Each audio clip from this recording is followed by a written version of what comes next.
Detective work often treads the fine line between logic and the unexplainable. Facts are gathered, conclusions drawn, and yet, every so often, something slips through the cracks of reason.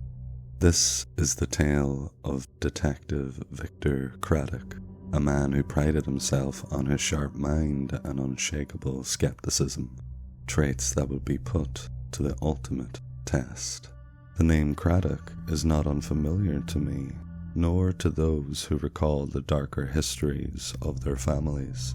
Bartholomew Craddock's tragic tale of greed and hubris left a stain upon his lineage, though Victor preferred to think of himself as the man who could redeem the name. Yet, even he could not foresee the shadows that awaited him in a small, cursed neighborhood.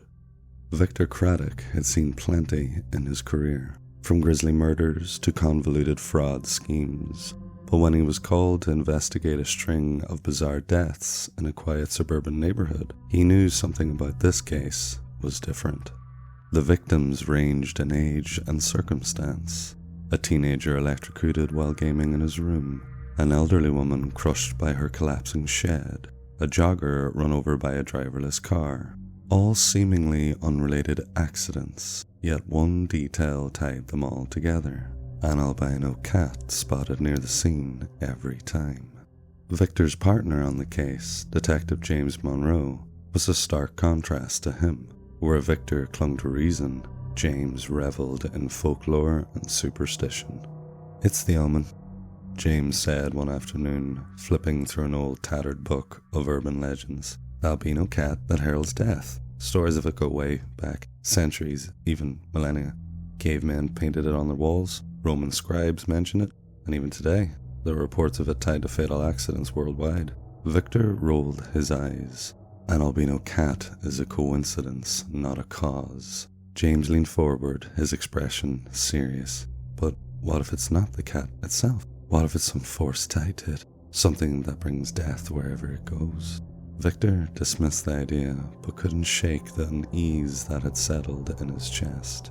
The investigation led the two detectives to a series of strange accounts from the neighbors. A retired teacher recalled feeding the cat one evening only to trip and break her hip moments later. A landscaper swore he'd seen it watching him just before his co-worker's mower exploded. A delivery driver mentioned nearly hitting the cat before veering into a ditch. "The cat is real," Victor admitted, though begrudgingly, "but it's just an animal." That night, Victor decided to stake out the neighborhood, hoping to observe the mysterious feline.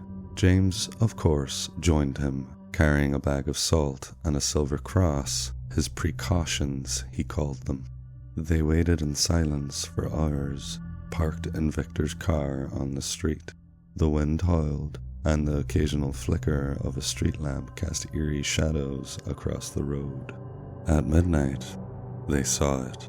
The albino cat was almost spectral in appearance, the snow-white fur gleaming under the moonlight. It moved with an unnatural grace, its crimson eyes glowing faintly.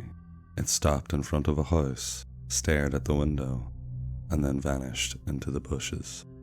Moments later, the sound of shattering glass filled the air. Victor and James rushed forward to the house, finding a man sprawled on the floor of his living room. A heavy bookshelf had toppled over, pinning him beneath it. "He's alive," James said, pulling the man free.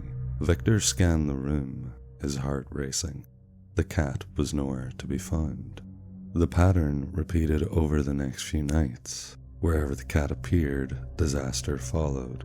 Victor's skepticism wavered, though he refused to admit it outright. "It's not magic," he insisted. "There has to be a logical explanation. Maybe the cat's movements are spooking people, causing them to act recklessly." James wasn't convinced. What about the accidents it couldn't possibly influence, like the jogger and the driverless car? Victor had no answer. Their investigation came to a head when they tracked the cat to an abandoned lot at the edge of town. The lot was overgrown with weeds, and in the center stood a crumbling stone pillar etched with strange symbols. Victor felt a chill as he examined the pillar. This isn't normal. It's older than this town, James said. Maybe older than civilization itself. What if this is the cat's anchor? Its connection to our world? Before Victor could respond, the cat appeared, perched atop the pillar. It stared at them with its crimson eyes unblinking. Victor raised his flashlight, the beam slicing through the darkness. The cat didn't move. What do we do? He asked. James hesitated. Destroy the pillar? Using a crowbar from the car, they smashed the pillar to rubble. With each blow, the air grew heavier and a low, almost imperceptible hum filled their ears.